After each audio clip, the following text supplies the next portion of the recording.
Good morning, everyone. My name is Don Mears. I'm a member of the UUCD congregation, and these opening words are based on the This Sacred Thread by Heather K.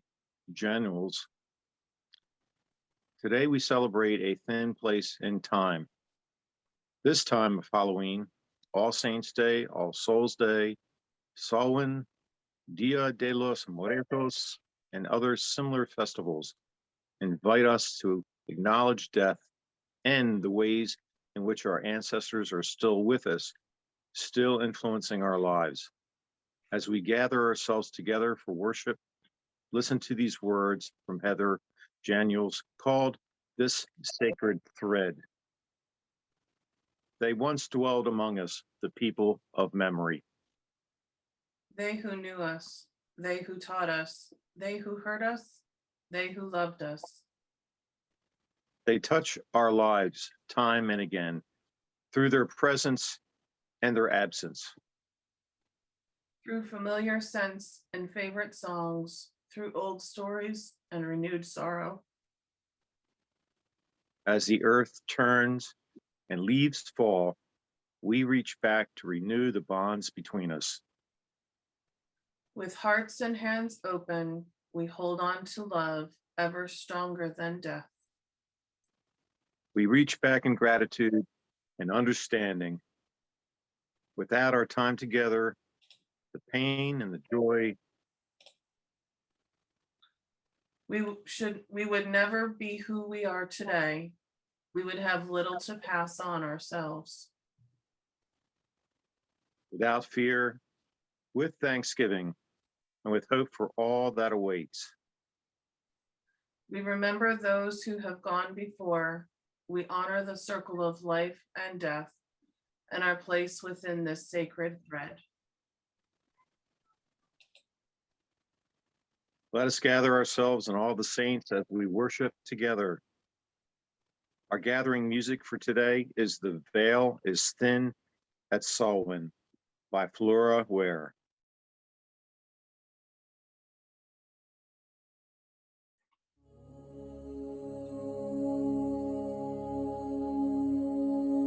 Trees are bare, smoky air, the final harvest is in. Shorter days, life decays, the veil is thin at Samhain, honoring our ancestors. We are never alone. Light the candles, guiding spirits home.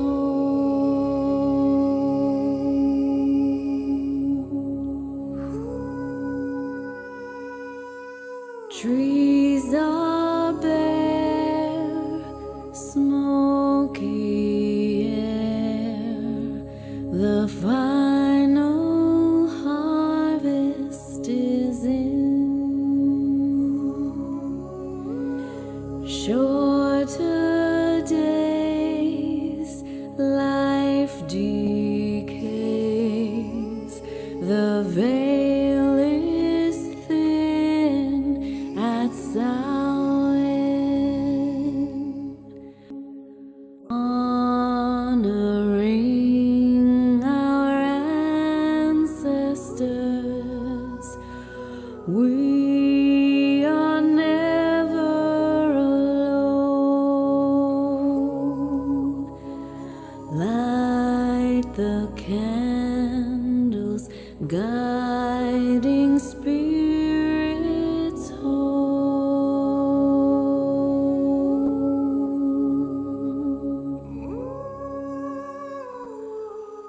Trees are bare, small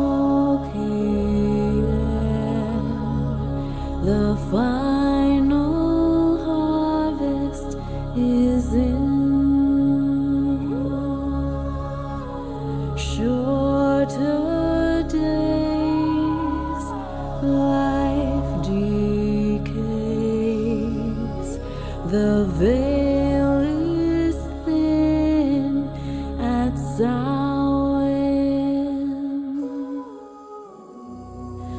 honoring our ancestors.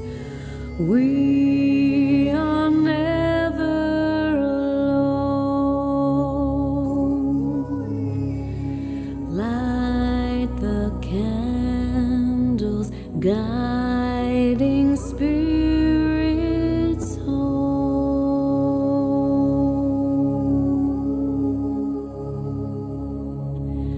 Light the candles, guiding spirits home.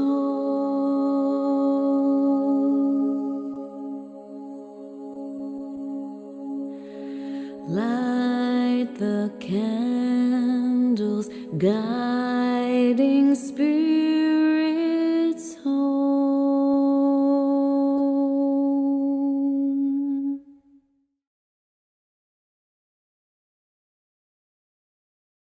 Good morning. My name is Karma Amos, and I am honored to serve as the minister of the Unitarian Universalists of Central Delaware and to welcome you to worship this morning.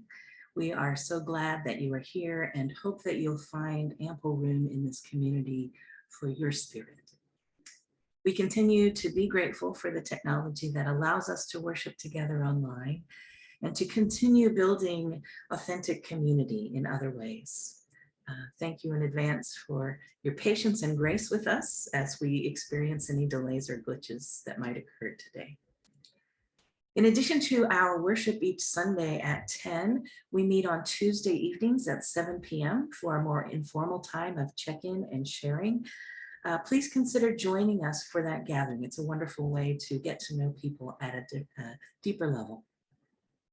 And by way of announcements today, I want to offer thank you to all of those who participated in our highway cleanup project yesterday.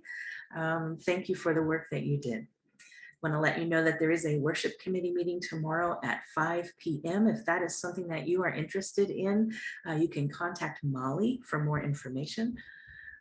Tomorrow evening is also the day each month that UUCD provides food to the Dover Interfaith Mission for Housing, the DIMH shelter. And thank you to all of the volunteers and to the Social Environmental Justice Committee that arranges that. So thank you, Yolanda and volunteers. And the last announcement I'll make is just to remind you that daylight savings time ends. And so you will fall back next Sunday, and hopefully your devices will help you do that with no effort. And now as we prepare ourselves for worship, I invite you to make yourselves comfortable, ground yourself in your space, take a deep breath as we reaffirm our intentions to be a radically welcoming community. Whoever you are, whomever you love, wherever you've been, whatever you've done, whatever your religious beliefs are or aren't, you are welcome in this spiritual community. However you move in this world, how much or how little is in your bank account or your wallet, and however you're feeling in this time that we share together, you and all of who you are welcome in this spiritual community. We are all enhanced by being together.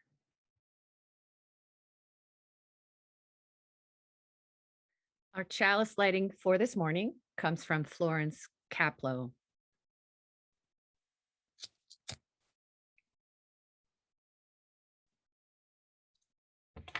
As we kindle this flame, we honor and remember those who have passed into the mystery. Their brightness lives on in our vision. Their courage lives on in our commitments, and their love continues to bless the world through us. Please join me for the Unison Affirmation that we speak together each week to remind ourselves of why we are here. The words will be in the chat box so that everyone can read them together.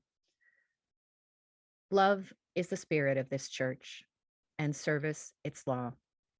This is our great covenant, to dwell together in peace, to seek the truth in love, and to help one another. Please sing along in your own environment with our opening song, For All the Saints, which is number 103 in our gray hymnal, Singing the Living Tradition. This version is from the First Unitarian Church of Baltimore.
Each week at UUCD, we include a brief UU moment in our worship service that serves to make us aware of and to nurture our connection to the larger body of Unitarian Universalists and the Unitarian Universalist Association that binds us together. For our UU moment today, we pause to remind ourselves of the many sources of Unitarian Universalism. All of these honor those who have gone before us as present source of wisdom.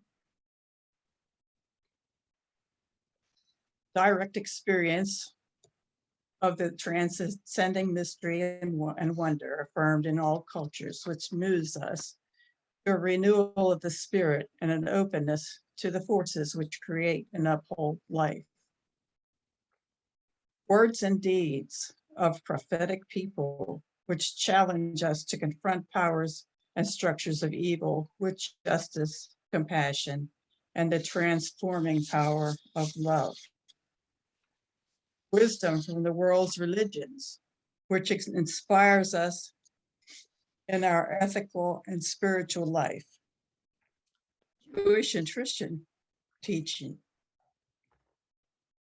which call us to respond to God's love by loving our neighbors as ourselves. Humanist teachings, which counsel us to heed the guidance of wisdom and the results of science, and warn us against idolatries of the mind and spirit. Spiritual teachings of earth-centered traditions, which celebrate the sacred circle of life and instruct us to live in harmony with the rhythms of nature.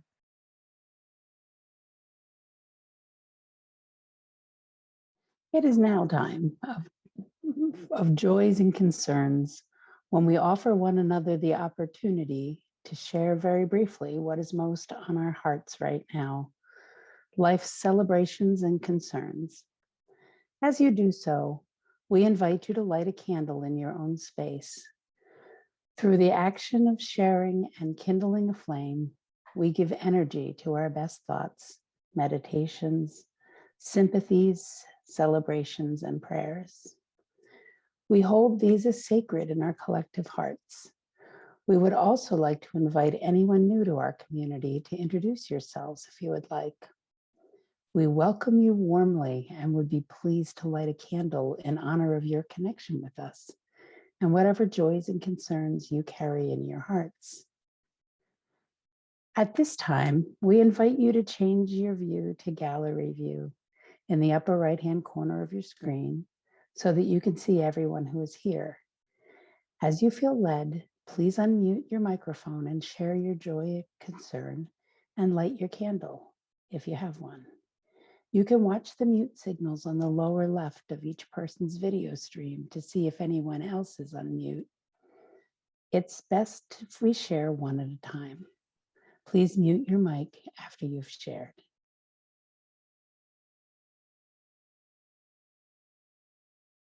Okay, we light one final candle for the joys and concerns that were not spoken by those of us here, and in solidarity with others in our community who could not be with us today.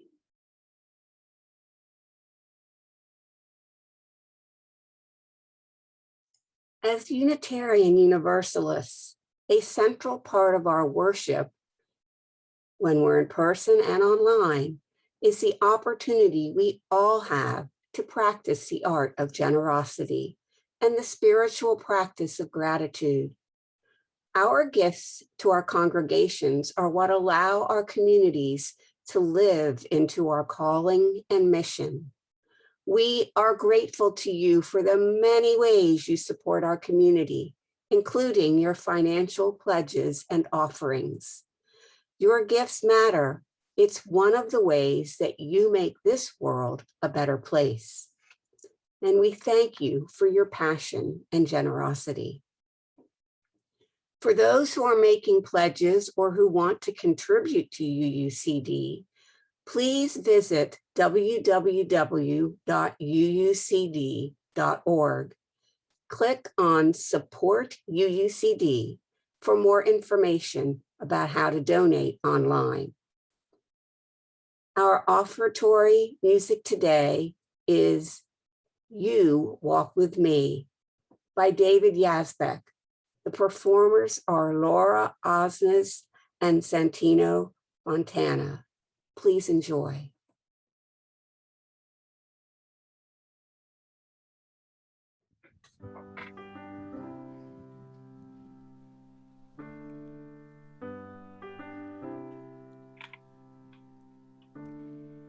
Is it the wind over my shoulder? Is it the wind that I hear gently whispering? Are you alone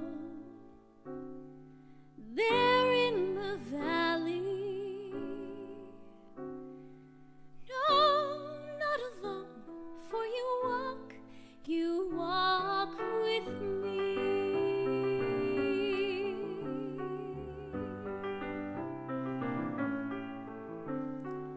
Is it the wind there over my shoulder? Is it your voice calling quietly over the hilltop, down in the valley? Never alone, for you walk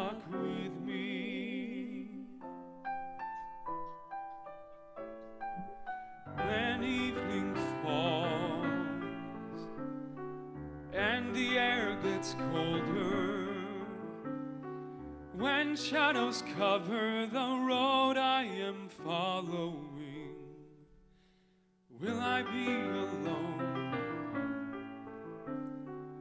there in the darkness?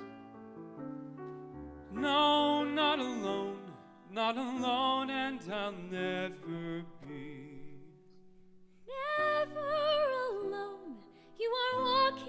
You're walking with me. Is it the wind there over my shoulder? Is it your voice calling quietly over the hilltop, down in the valley? Never alone, for you walk with me over the hilltop, down in the valley. Never alone, Never alone. never alone, for you walk with me.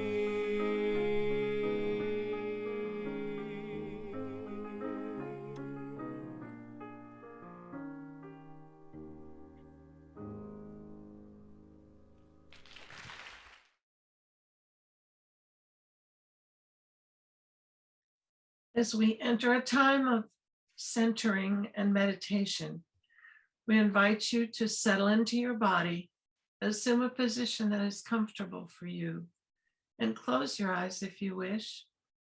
Open your hearts.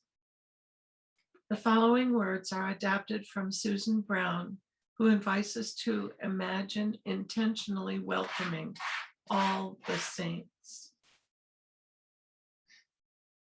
Welcome All the Saints by Susan Brown, adapted.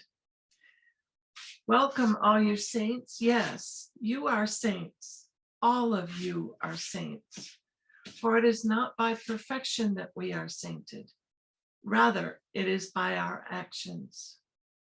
It is not by perfection that we are sainted. Rather, it is by our presence. It is not by perfection that we are sainted. Rather, it is by our giving. It is not by perfection that we are sainted. Rather, it is by our living. It is not by perfection that we are sainted. Rather, it is by our gathering together in love, with love, to become a nurturing, welcoming, healing, and faithful worshiping community. Welcome, all you saints. Let us join in a spirit of meditation and prayer. Holy One of blessing, as we gather on this All Saints' Day, let us call into our minds and hearts all of those saints who blessed our lives, those family saints, spouses and partners and mothers and fathers, grandparents, great-grandparents, sisters, brothers, aunts, uncles, and cousins, saints who modeled living for us, who stay with us through the days and years and all times of need and joy. Recall their names and presence as we give thanks. Those friend saints, childhood and adulthood friends, those young and not so young, tea time and coffee time and mealtime friends who listen and cry and laugh with us. Recall their names and presence as we give thanks.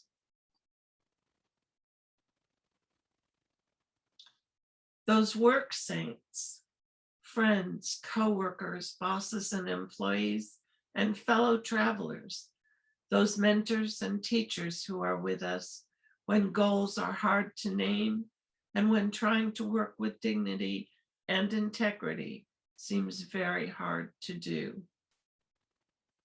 Recall their names and presence as we give thanks. those community saints, those who serve, those who elected or to be elected, those educators and manufacturers and nurturers whose presence makes our daily life easier and more pleasant.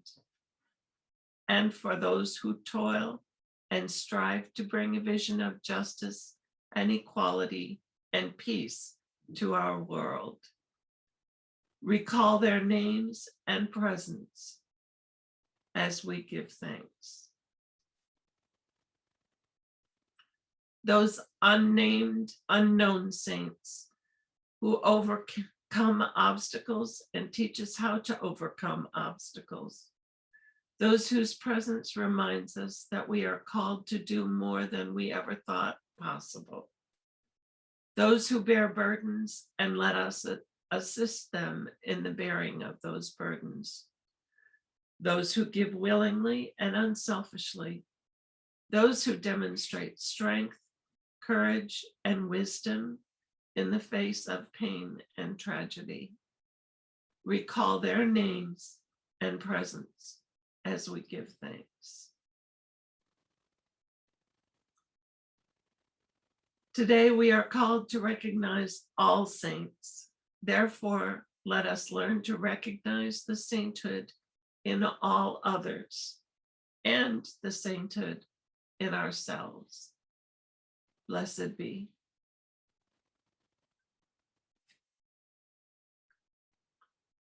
Our reading this morning is from Padre Otuma in Neither Here Nor There, the Many Voices of Liminality.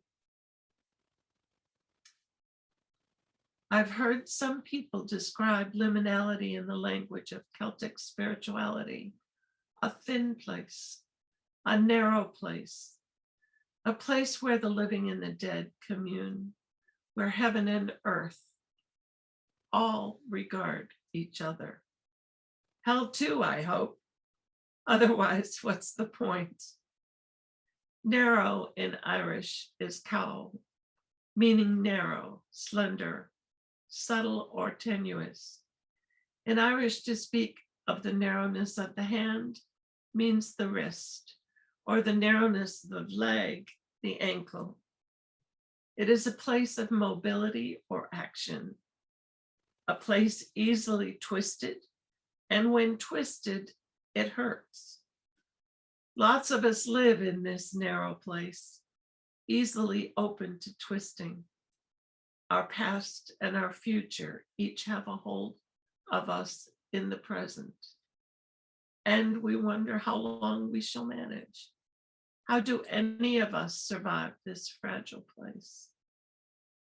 Liminality, if it means anything, must be as truthful, as forgiving, as confessing, as breathing, as surviving.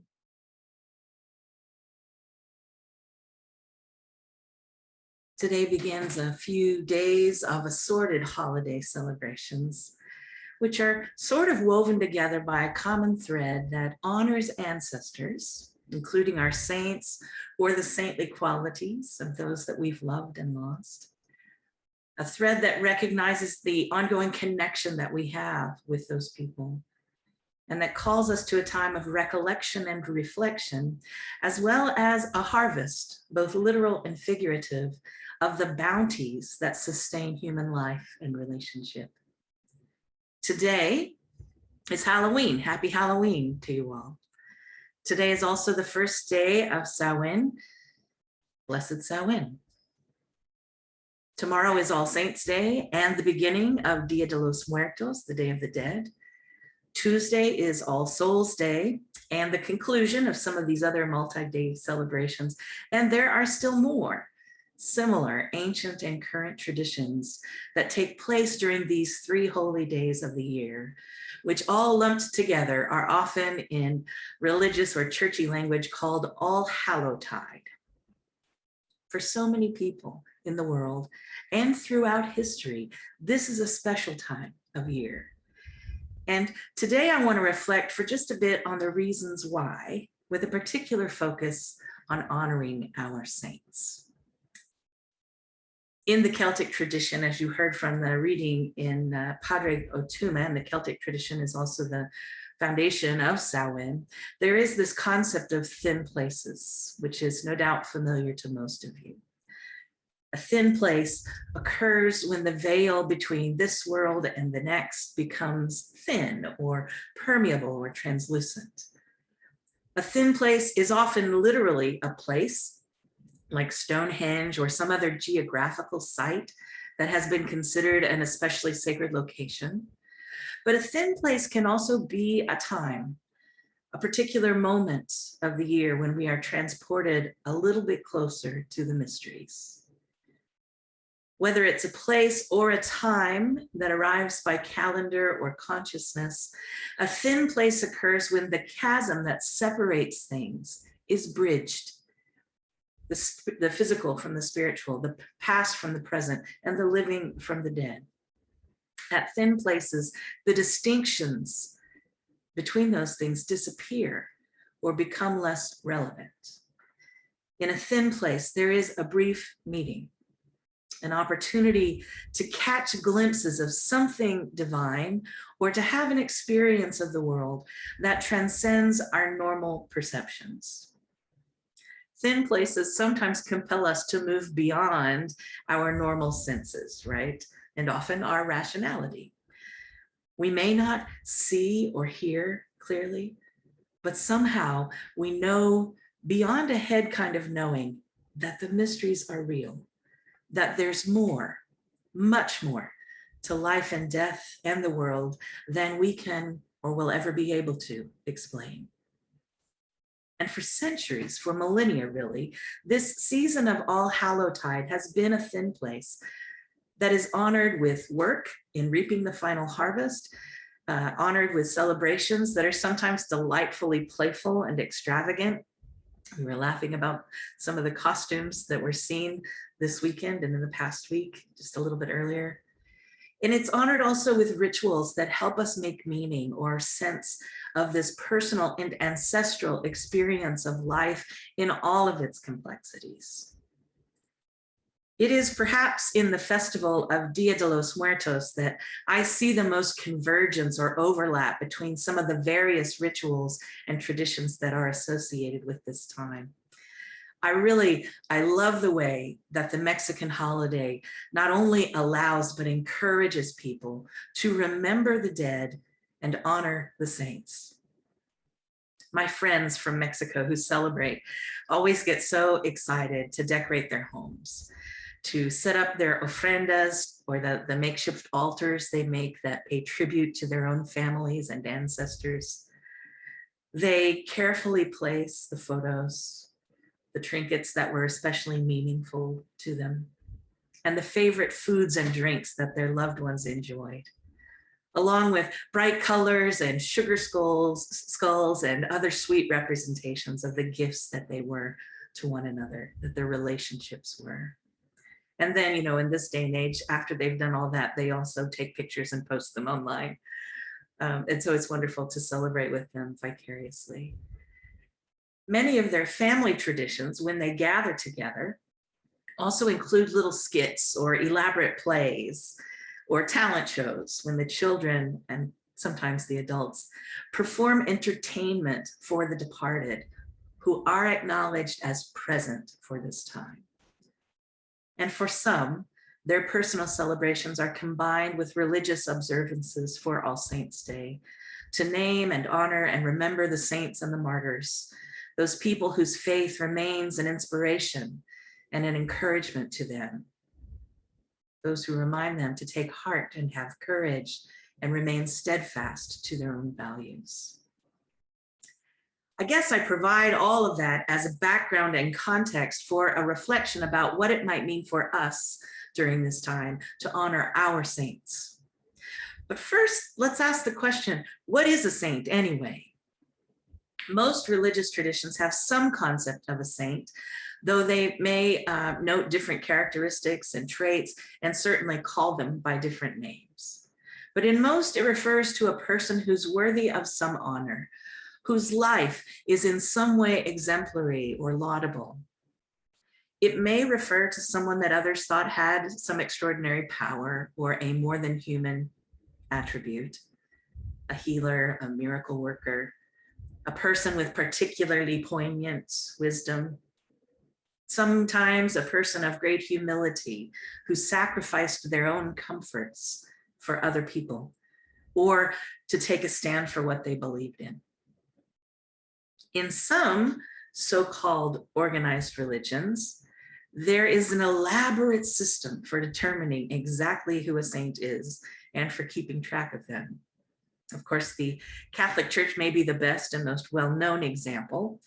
It takes years, decades, and sometimes even centuries for someone to qualify to be an officially declared saint, including, imagine, having at least 2 proven miracles under their belt after they're deceased. But as with most things institutionalized, that system evolved over time and far eclipsed, some may say perverted, the original idea of a saint as someone who simply lived a good life, who epitomized or tried to the best qualities of humanity, who embodied or tried to their own highest principles. And that's more the definition of saint that I'm using today. You see, I find it somewhat problematic to consider saints so good or so faithful that they become so alien as to be unrecognizable as human. It seems the higher the bar of sainthood goes, the less us regular people have a chance of attaining it. And so some may ask, why even bother trying? Why bother trying to live well or do good? It's far better, I think, to realize that the one thing we share, the ancients, our family ancestors, and us, is our humanity, which means none of us, not one, was or is perfect or good or kind or loving 100% of the time. For me, it's encouraging to know that even in the places where I fail or fall short of my own ideals, there is grace and always, always another opportunity. All is never completely lost. And I give thanks that that was equally true for those who went before me. I don't need to pretend that they didn't have flaws to love them or to appreciate what good they did offer or to recognize something saintly in them. To paraphrase Sister Helen Prégine, we're always worth more than our worst acts. And there is always, always hope that we can learn and grow into the people that we most want to be, even if we stuff things up from time to time. That's one of the benefits of saints. It's what they're meant to do, to inspire and to encourage us to hold fast to our ideals and to keep on keeping on, even in the face of obstacles. And I think that's a lot more effective when we consider saints as ordinary folks who are also, in some ways or at some times in their lives, extraordinary. In doing that, we can honor our shared experience of the human and the divine, however we conceive of such. We can acknowledge our common striving and our enduring connection with the best of what those people have given us. A number of years ago, some letters from Mother Teresa of Calcutta were published. She had hoped they would be destroyed upon her death, but they weren't, and they caused a huge stir when they became public, especially for some Catholics. You see, those letters revealed that this woman who is revered for her selfless dedication over a lifetime to the poor and the sick and the dying of India, the letters revealed that she was herself deeply tormented and had periods of intense doubt in her life about the existence of God, about the value of faith, about the so-called truth of many of the precepts of the church that she herself had promised to uphold. She, like many of us, compared herself to others and found herself lacking. She wrote to her longtime friend and confessor, "I'm just not as favored as you are. Because for me, the silence and the emptiness is so great that I look and do not see. I listen and do not hear." She longed for tangible experiences of the divine so much and experienced disappointment and despair when those remained elusive. Laudably, she did what she thought she was called to do and what she had covenanted to do as her vocation. But she confessed that if her friend had heard her speaking so eloquently about the tender love she felt for God, but sometimes did not, he would have responded, "What hypocrisy," which was in fact her self-judgment. As upset as some were to hear that even Mother Teresa had experiences of doubt, despair, detachment, many others were comforted to know that she was, lo and behold, human. And if someone like her, with the fullness of life experiences, the ups and the downs, the spiritual struggles that she had, if someone like her could do such good in the world, there may yet be hope for ordinary folks like us to impact this world and its people for good in the ways that in our best moments we would like to do. Remarkably, Mother Teresa was officially canonized as a saint of the church in 2016, amidst some remaining controversy. And even though I could care less about official church labels, that seems to me like a win for the common folk, including the skeptics, the doubters, the perpetual questioners. The more like us the so-called saints are, and the more we contemplate the universality of saintliness as something attainable, the more we are set free to continue striving for spiritual understanding, sure, but also for the simple strength to be loving, to cultivate practices of kindness, to seek justice, and to do our best day by day to live our values. I put out a notice inviting you to submit some photos and stories of the saints in your lives, but I didn't have many takers this year, so I mixed the video tribute I was going to create. That'll keep for another time. However, the submissions I did receive seem worthy of sharing with you, because they're stories of the ancestors and the loved ones of some in our own community that continue to inspire, that live on and encourage some of you, some of us, to live more deeply and well. Gloria Gross sent a picture of her late husband, Jim Telford, and wanted to honor him for the many ways that he taught her what it meant to be a good person and to live well, often by his actions, much more so than his words. Gloria says that Jim had this innate ability to simplify life and to appreciate the good things in every day. She still quotes Jimisms in her conversations, which some of you can probably confirm, because he still inspires her to follow in his best footsteps and to be her best self, which we know is pretty darn good. Rose Ackerman sent in a photo of one of her ancestors. His name was Amos T. Ackerman, and he served as the US Attorney General under President Grant. He was a colonel in the Confederate Army and spent a good portion of his life in Georgia, but make no assumptions based on his Southern heritage. As Attorney General, he spent years arresting and bringing to trial members of the KKK. He also started the investigative agency now known as the FBI in order to do this work and to further the cause of justice.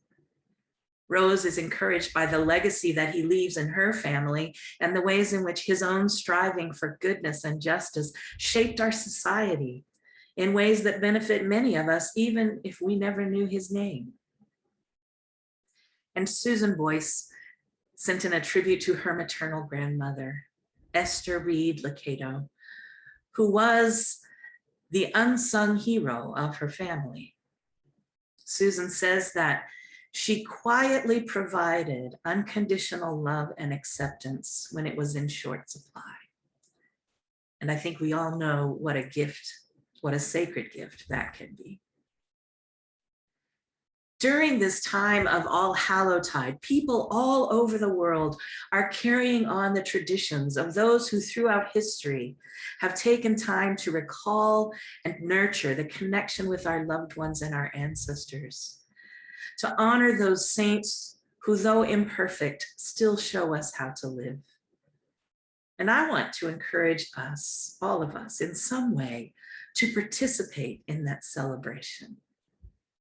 This is a wonderful time to engage our memories of the ones who have shown us love, the ones who have demonstrated for us kindness and humility, those who as well have boldly shown courage and challenged injustice, and no less, those who have quietly and often without recognition been present for us when we felt alone, given us encouragement when we were afraid, or extended love and grace to us when the world around us or the voices in our own heads were harsh and harmful.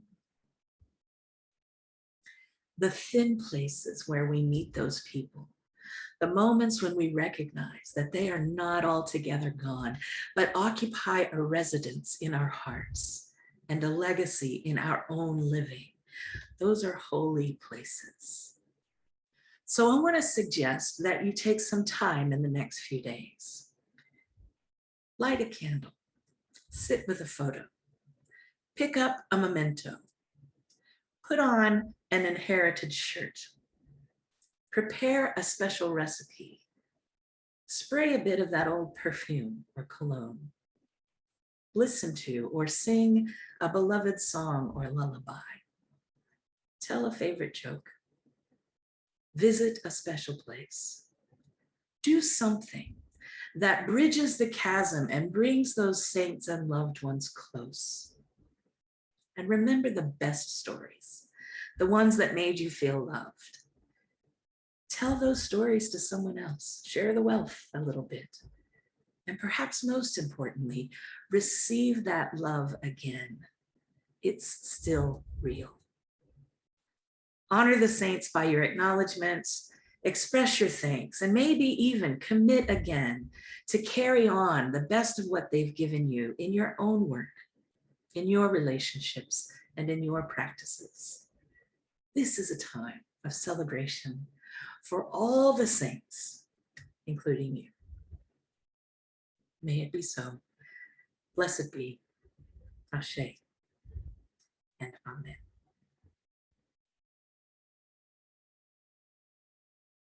Our closing song this morning is There Is More Love, which when we gather together in person is number 95 in our hymnal.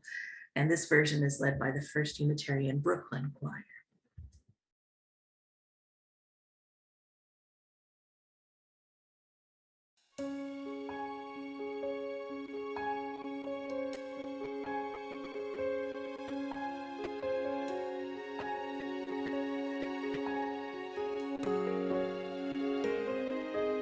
There is more love somewhere. There is more love.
We extinguish this flame, but not the light of truth, the warmth of community, or the fire of commitment.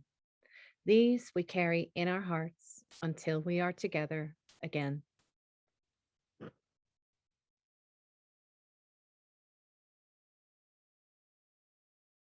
May the love we have been given by all the saints along our journeys be with us as we conjure their memories and honor their imprint on our lives. May we leave the gathering of this beloved community and those who have been a part of it, both past and present, embraced by the mystery and the miracle of our convergence. May we go in deepest peace, continuing on our journeys and blessing all whose paths we cross. Amen. Our virtual worship has ended, but our connection to one another and the earth endures. Go blessed to be a blessing for others.